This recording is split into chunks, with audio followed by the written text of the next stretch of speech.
Hey, Yui, price controls. There was also a massive, I think, a fairly vicious debate as well, especially on Twitter, among economists on price controls, personal attacks, the whole shebang bang. What's your take on that? Oh God, I mean, price controls are like the kind of sacred cow, I think, of like mainstream economics. Sorry, I should say the reverse. Opposition to price controls is the sacred cow of mainstream economics. I really think they can be good and they can be bad. And, you know, a lot of economists have a kind of reflexive reaction to it. I mean, did you see that midterm exam question at the University of Chicago? Yeah. So just to fill everybody in, there was an actual exam question at the University of Chicago, sort of stating a professor, I think Bernie, even they called it like Bernie after Bernie Sanders, at the University of Amherst, I'm not sure how you pronounce it, is not a real economist and is suggesting, is suggesting price controls. How would a real economist respond to it? Just asking students, right? That's what it said, right? Yeah, essentially, yeah. So this guy, implied not to be a real economist, is suggesting price controls. How would a real economist respond to this? Yeah, and that's I mean, it's just ridiculous.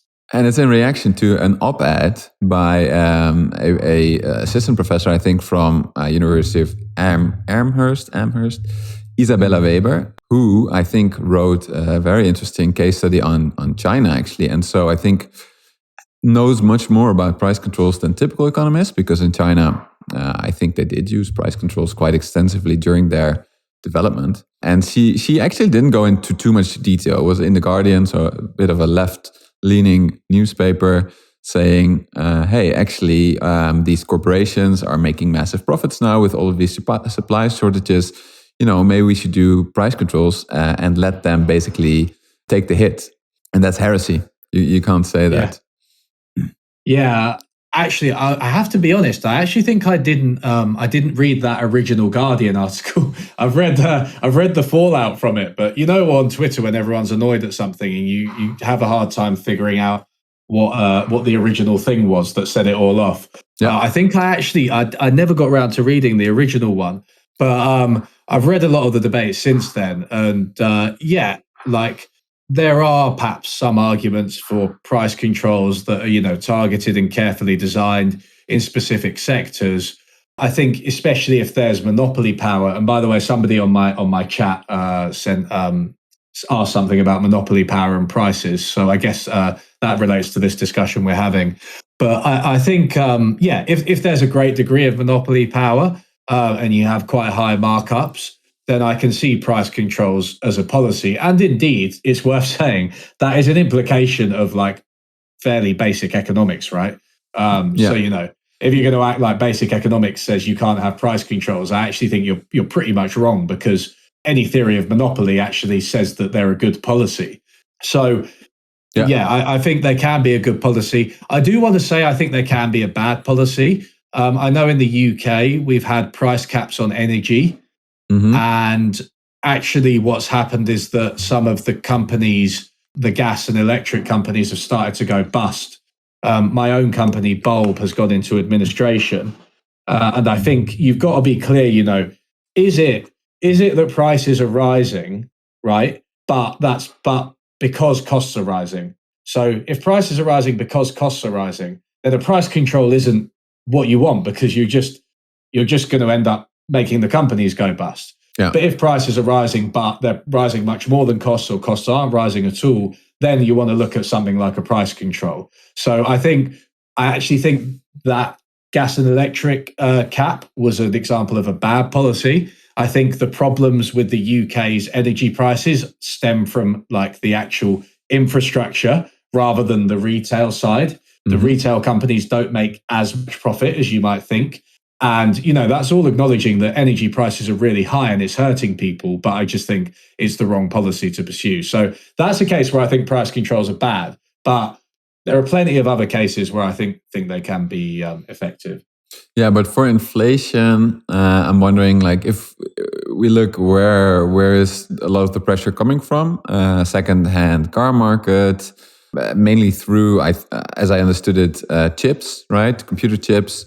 The computer chip companies are not in Western countries. I wonder sort of how much it's even realistic to do that. Like you can put price control on car dealers, but they're not monopolies, so there it wouldn't make sense. All right, and I don't know. Like I read her original article, but it was very brief. It was it wasn't, there wasn't too much substance in it. Then in sort of a lot of the articles that came afterwards, there definitely was more substance to it. But I didn't see anyone make a really good case like, what's a monopolist? Google, right? Oh, it's coming from search engine costs. No. I didn't see anyone sort of give a good example of where inflation is then coming from, where price controls can actually do something. I'll tell you what the best argument I saw was about this. And it actually, again, it relates to this issue of like short-term versus long-term policy we've been talking about. The best argument I saw about this was an article which talked about the how monopoly is to blame for current inflation.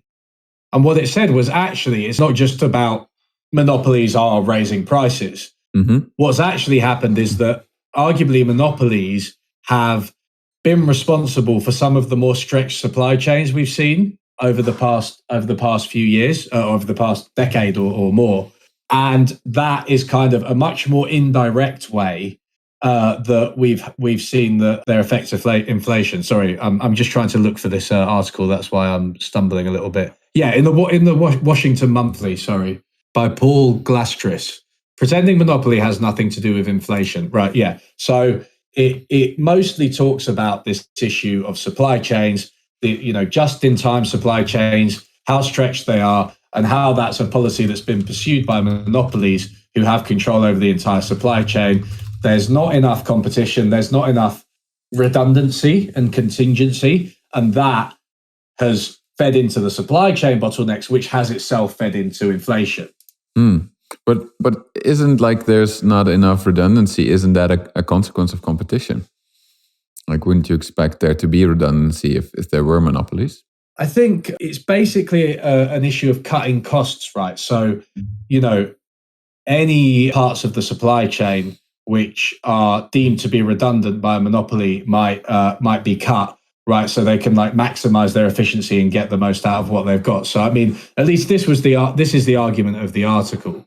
And it's, outsourced things, and it's taken things like, I think it says the manufacturing capacity for computer chips, for example, has been offshored, and therefore, again, more vulnerable to global trends. And we don't have the capacity at home, or people in the US don't, as well as abroad.